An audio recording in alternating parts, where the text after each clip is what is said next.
So, good afternoon, everyone. Welcome to a Brilliant Businesses podcast. My name's Nick Bryant, and I'm with Dave Eyre at Hardcase International Limited. Hi, Dave. Hello, Nick. How you doing, mate? I'm doing very well. Good to see you. Thank you for asking me to come in. That's my pleasure. We've known each other a long time. When you said you were doing this, I thought, well, what a good opportunity to have a chat. Absolutely. And also catch up. We've not seen each other for a long time. We haven't, have we? You know, long time, mate, yeah. So let's just for people that don't know, Hardcase offer one of the world's most highly recognised and in-demand rigid plastic protection cases for drums and percussive instruments. That's correct, yes. Established in 1992.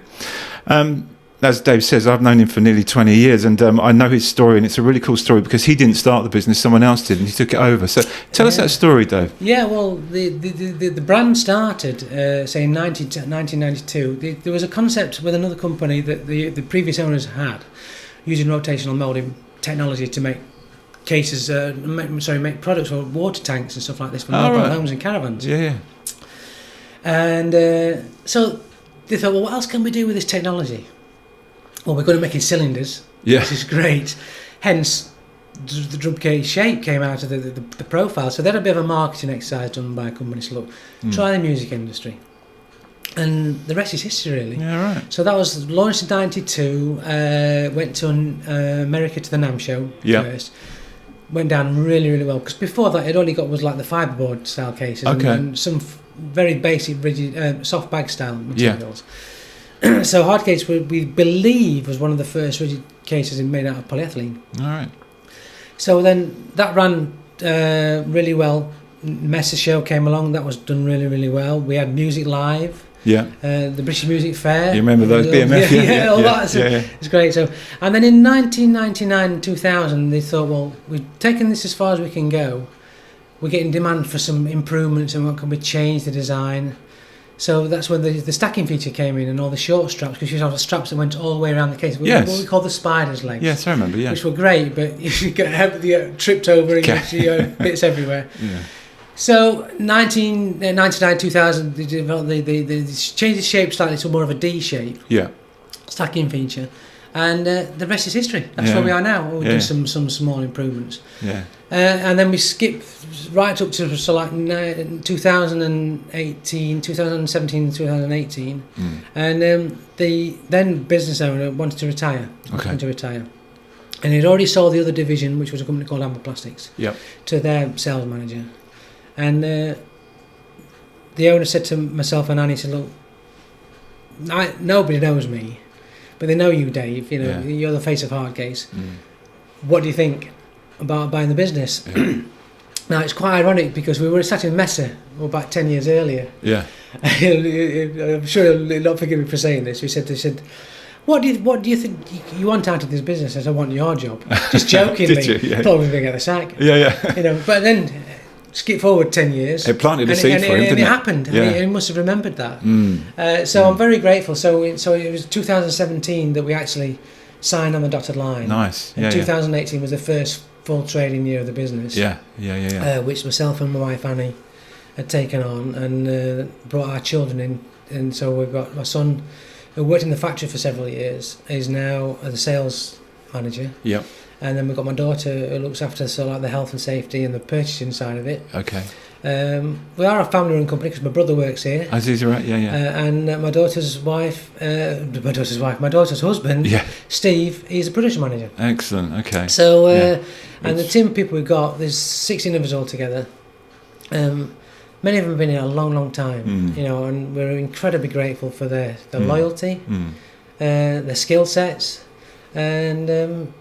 That's where we are today. Nice. Yeah. Now, as I said earlier, we've known each other for about 20 years, and I used to bump into you at the music shows from when I was working on Play Music magazine. Yeah. We'd bump into, like you said, Music Live at the Messer, at the NAMM show. That was 20 years ago, and so many things have changed since then. How's that affected your business? I mean, obviously, COVID, you know, we can talk about that, but that's obviously the big one. But retail's changed, isn't it? Yeah, the face of retail has changed, and that's really started to kick in for us probably about 10, 11 years ago. Yeah. The other set of digital media, websites, sales platforms. So you got the likes of the Tomans and the Gear for Musics and the Amazon. Yeah. that started to make a big change for us. Now, as a manufacturer, we never offered a direct sales service, and we still firmly believe that the retailer is our friend. They've got us to where we are today. Yeah. And I do still believe that. However, we did launch an online sales platform for spare parts. Okay. Because that's one of the things that retailers aren't interested in. You know, and I can totally understand that. They want to sell the meat and taters stuff, you know, guitars, drums, cymbals, keyboards, PAs. Yeah. That's where the money is. The chunky stuff, yeah. Spares, sticks and heads and straps and strings, they're part of the course. But replacement parts like wheels or clips, they weren't bothered. And they sent people to contact Hardcase. So that's where we developed the online platform for that. But then we thought, well, why don't we look at maybe offering it as for certain people geographically who might not have a music store near them. Yeah. So that's how it all came about. Okay. And so we still have that platform there, but I believe we've got the happy medium. We've still got a very, very strong retail network. Yeah. We've got a distribution network globally. Yeah. And that's important to us. That's still a very valuable asset to us. Yeah. But so the online platform for us is just an added little bonus, really. Yeah. It's not. We don't make it a big thing, but it's there. It gives access to people that can't get to stores, because the stores are diminishing quite rapidly around the country, which is really sad. It is. Yeah. Because I'm a drummer and I like to go into a store and talk the talk. Yes. You know, I mean, like you said a bit earlier, I mean, I go into a drum store. Yeah. Just to say hello, and I guarantee I'm not going to buy anything. I'll buy something. But that's just that's what that's or the you stand there and stare at You're looking like everything. a kid in a sweet shop. Yeah. So I do it in guitar shops. I know. So so that's how and I think there's a happy medium, and any dealer that's found that happy. They're on the fine line of doing online trading and footfall. Yeah, good on them. Yeah, definitely. Yeah. Because it's important to be, because it's very tactile, is our industry, and the products. You know, people like to touchy feel. I mean, it's probably a bit crude, but you buy a cymbal, but you can't hear that on the line. No, you need to go and hear it. You've got to touch. You've got to touch it. You've got to give it a good crack. Yes. Or stand away and let somebody else give it a good crack. Yeah. Sticks and heads, and say they're nothing. That's fine. That's different, isn't it? Yeah. But your brand is it is well renowned. I hope so. because of the name, but also because, which I love, is the colours, the different colours that you offer. Yeah. Well, I'll tell you how that came about, Nick, because. The corporate colour was the black with the gold straps. That's it. People think it's yellow. It's actually a gold. It was our own Pantone. Yeah. Right. So that's what made it very distinctive. And when I joined the company, we had 4 colours available. Okay. We had like a cobalt blue, mint green, and a burgundy red, which were okay. Yeah. They were okay. Didn't pull up any trees. Yeah. And then we had the granite, but we called it Hard Rock. We rebranded it called Hard Rock. Oh, right. Okay. You know, and it's something a bit more so like industrious and whatever. And it was fully lined. Yeah. And as the years went by, we were getting more and more demand for people saying, "Do you offer any other colours?" So I said to the owner, because they use different colours in the other brand and the other company. Yeah. We've got access to sort of like, you know, the salt bin on the side of the road, which is a yellow colour. Oh yeah. We've got access to that. We've got white. We get pink. We get dark blue. We get dark green. So why don't we investigate and bring colours on board? Because I think this would be good for backline companies. Yeah. So we were dealing with people like Matt Snowballs then, John Henry's, London Drum Company. And I know the guy down at London Drum Company had like several kits, like a Yami 9000 or a Sona kit or a Ludwig kit. And I'm thinking, I might put one in green, one set of cases, one in red cases. And when they go on the road, I know where it's gone. Yeah. And that's how it all came about. That's awesome, yeah. We just decided, but then we opened it to the public and people went, "We love the colours, keep it going, and it's great." So we now got, including black, we've got 12 colours altogether. Yeah. And it gives I suppose it's giving the consumer a choice. A choice, yeah. That's what it's about, giving people choices. Yeah. It's great. It's good, and visually, it's so attractive as well. Because, I love them. Yeah. Because I mean, it's a drum case at the end of the day. I mean, obviously, it's functional and it needs to be rigid and hard, but it is a case, So to make it look different and stand out, you've done it really, really well. I hope so. It's been good. I mean, when you get people who have the jelly bean kit, they love the jelly bean kits. That's quite popular actually. Is it? People say, "Oh, I'll have a blue snare and I'll have a light green tom and I'll have a red bass drum and I'll have an orange floor."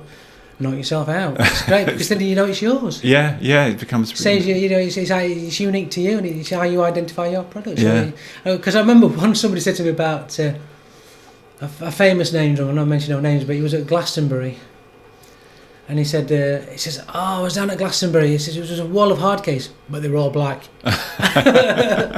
Didn't like it. So he says, well, I lost some of my cases. He says, the great cases, but I lost some of them because people obviously picked the wrong cases up and so on and so forth. It's all blended in. They all blended in. Yeah. So. I think an important thing to mention is that everything is manufactured here in the UK, and a lot of the products are sourced in the UK. That is correct, yes. Yeah. A lot of people think we're made either in China or in Central Europe. No, everything for Hardcase has always been, and as far as I'm concerned, will always be made here in Chesterfield in Derbyshire. Yeah. It's important to keep manufacturing in this country because I think the UK or Great Britain has always been known for its manufacturing skills. Yeah. And we don't want to lose that. It's very important. So, everything's made here in Chesterfield. We also try and source virtually all the component parts from UK manufacturers or UK suppliers. Okay. There are some things which they can't do because the economics are just not there. Yeah. Okay. When you're like looking at tens of thousands of wheel hubs. Yeah. Well, they're going to be made somewhere where they can just injection mold them and fire them off by tens of thousands in an hour, sort of thing. Mm. But we get them from UK suppliers. Okay. The great thing since Annie and I took the business over in 2017, we've got all the straps coming from UK suppliers now, which could come direct from China. Okay. All the metalwork, the axles, the handles, they're all done locally here in South Yorkshire. That's the ones. That's the ones. Yeah. So all the labels are made in Chesterfield. Nice. Yeah. It's important for us to remain a British manufacturer, and that's why we have the little logo on the cases, which is the Union Jack, but in the corporate colours with the black and gold. Yeah. Just to show that we know. I go to shows even now, Nick. In the show we've talked about, people come up to us and say, "It's still made in the UK." And we like that. And I think, well, some pride in that. It's a great feeling. I think people appreciate British manufacturing. I do, and it's a shame because locally on the estate where we are here in Chesterfield. There's not many manufacturers left now, and it's such a shame. Yeah, it is, isn't it? But times change, so what can you do? At least we're still here. Yeah, absolutely, we're still flying the flag and fighting our way for a good cause. Yeah, and you're still here through the dreaded COVID. That's been a real struggle for you. I know, we've spoken about it. Yeah. How did you do it? Oh, how long have you got? It gets boring talking about it, doesn't it? But it's been a tough old cookie, I mean, nobody. Well, let's put it. I never thought we would ever deal with something like a pandemic. We have. All the governments around the world have had to rewrite the rule book. Yeah. Lots of businesses have gone by the by, which is such a sad shame. Fortunately, we're still here. It is tough. Yeah. The biggest problem is cash flow. Yeah.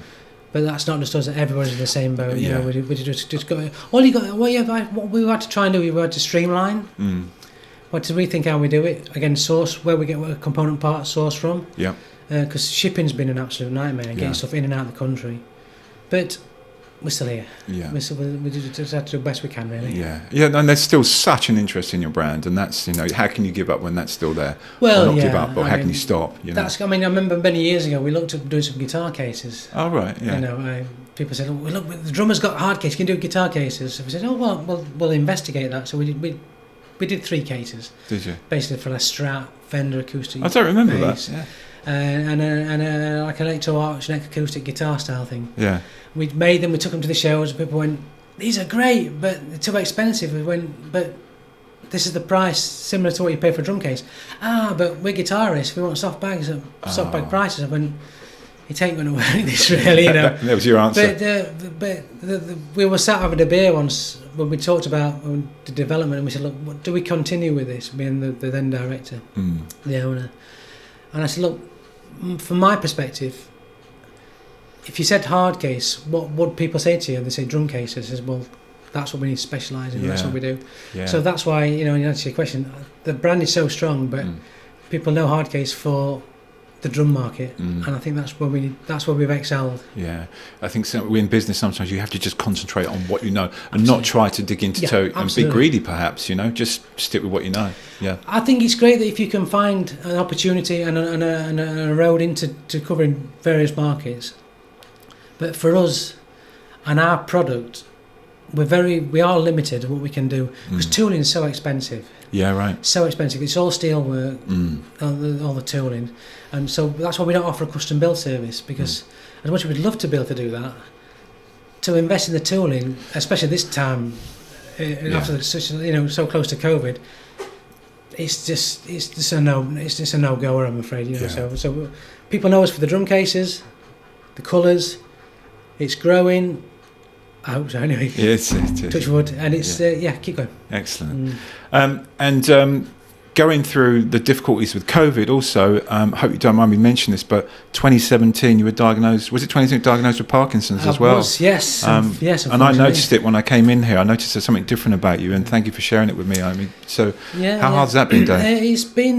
That has been a tough one. As you probably may be or not be aware, that the Parkinson's can be aggravated by stress. Yeah. And it affects everybody in different ways. At first, I didn't know what was going off. Right. Couldn't write. Well, I couldn't write anyway because it was like a drunk spider anyway. So I thought, well, something's not quite right here. Anyways, I was about 4 years being checked upon and whatever, having these various tests, and finally was diagnosed in 2017. It's been a tough one, but I couldn't have got through it without the support of my family. Yeah. But I'm not going to let it beat me. No, of course not. No. I still play drums. Yes, important. Not as well as I used to, but I still play drums. My focus is purely on Hardcase. Yeah. And getting us through this terrible time. I'm surprised the stress of it hasn't made it any worse, to be quite honest with you. You're obviously a tough cookie. But but thanks for asking. It's a tough one. Keep taking the tablets. Yeah. And hopefully one day, it might not be my lifetime, but they'll find a cure for it. So keep our fingers crossed. That's right. Let's absolutely. Let's remain positive. Yeah, of course. Yeah, and there's such cool that you got all your friends, your family within the business as well. Yes. And that you hopefully in not too many years to come, you're going to start stepping back. And letting them take over the helm. I hope so. Yeah, I hope so. I mean, I keep getting nagged by my wife. So when are you going to take some time out, Dave? So, but the long-term plan is for the kids to take over the business. Yeah, yeah. Hopefully, it's a much stronger position than what it is now. We're back to what we were pre-COVID. But hopefully, be better. Really, Yeah. It's like anything else. I'm one of these people that I don't like to take my hands off the reins until I know something's. It's all going. It's going well, because what I don't want, I hate leaving problems for other people. Yeah. Sometimes that's my own downfall, but I get told that you must delegate. But until the people take over, will do it. They'll develop their own way. Yeah. And the thing is to try not to fix something that's not broken, but let's just try and develop it. Yeah. So if I can be there to get them back to where we were before, then after that they can say, well, we're going to do this way. I say, well, now's your time. Yeah, go for it. Do what you need to do. Yeah. Good luck. You've always got my support. I'm there for you if you need me. Yeah. You've got plenty of friends in the industry. They can turn to people like you, Nick, for the support you give us with our social media. Thank you. Yeah. Which is absolutely fantastic. So, I'm not going to let Parkinson's get the better of me. No, that's the future then for you, isn't it? For them. And I just on a last note, you obviously still love doing this. Oh, absolutely. What if there was a few things you could single out as what you like about it the most? What would they be? Probably the biggest thing is meeting people. Meeting people, yeah. I mean, when I'm sat behind the kit, I people watch. Okay, yeah. You're at the back there. Yeah. When I'm on a music stand, a music show, I people watch. Yeah. I love to talk to people, and that's one thing that I think COVID has a lot to answer for. That interaction with people. Yes, yeah, you're right, yeah. Because you can't beat face to face. Giving somebody a handshake, having a beer, talk the talk. Whether you agree or not, it doesn't matter. It's about being open and open with people. And I think the only way, Zoom's great, Skype's great, WhatsApp's great, but like you and I are talking now face to face. It's nothing beats it. Before, you can't beat it. No, I agree. Because that can develop a relationship. That can maintain a relationship. It can also break a relationship. Yeah. At least you know where you stand. That's right. Yes, that's very true. It's a good way of looking at it. Yeah, I think it's I think that's probably the biggest thing. And what else would I say? I'm just incredibly proud of the product and what the previous owners had. I think their concept was great. what a clever concept, and I've been allowed to continue and fly the flag. Yeah, that's great. You're doing Doing a great job, Dave. Doing a great job. Thanks, Nick. So if anyone wants to get in touch with Dave, all his details will be on this podcast. And if obviously you pick the phone up to Dave, he'd love to chat to you. Any advice about drums or Hardcase, then he'll gladly give it to you. So thanks again, Dave. Good to talk to you as always. Yeah, it's good. It's a long time, mate. I'm so pleased that we had a chance to sort of like catch up again. It's been a long time. It's been really nice. So thanks for asking me to be a part of it. I've enjoyed it. Pleasure. Thank you, and we'll see you for another podcast soon. Thank you.